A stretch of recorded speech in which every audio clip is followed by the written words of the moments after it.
مسیح یسوع کے بابرکت اور جلالی نام میں آپ سبوں کی سلامتی ہو۔ میں ایک بار پھر اپنے چینل فیصل رحمت میں آپ سب کو خوش آمدید کرتا ہوں۔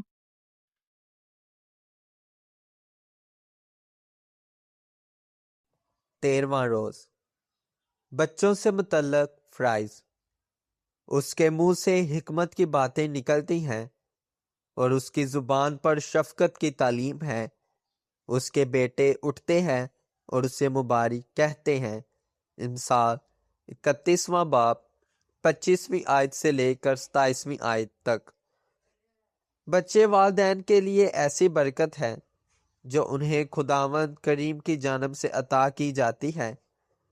بچے والدین کے گھر اور دلوں کو رونق دار بناتے اور خوشی بخشتے ہیں۔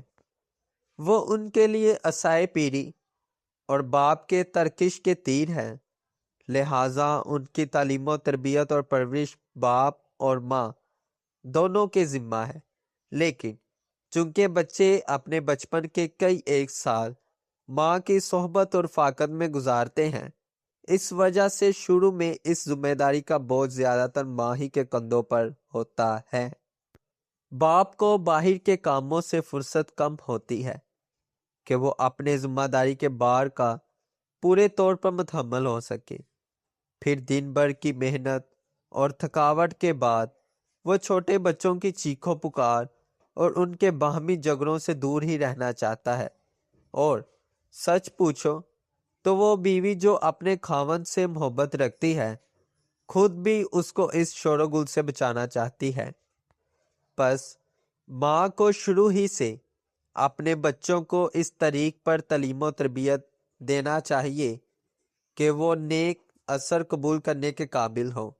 اس کے لیے بہت دعا کی ضرورت ہے، اور چونکہ ماں میں خود بشری کمزوریاں اور خامیاں ہوتی ہیں، اس لیے وہ ان تمام خطرات کو جو اس کے بچوں کو گھیرے ہوئے ہوتے ہیں دیکھ نہیں سکتی۔ گرجنے والا شیر ببر یعنی ابلیس اس کے جگر گوشوں کو ہر وقت پھاڑنے کو تیار رہتا ہے۔ بس ضرورت ہے کہ ماں ہر وقت اور ہر لمحہ مدد و ہدایت اور عقل و فہم کے لیے دعا کرے۔ بچوں کی پرورش، ان کی تربیت و تعدیب کوئی آسان کام نہیں۔ آپ کو بیدار اور ہوشیار ہونا ہے۔ آپ اپنے بچوں کو بری صحبت سے بچائیے۔ دیکھیے کہ وہ گندی باتیں منہ سے نہ نکالے۔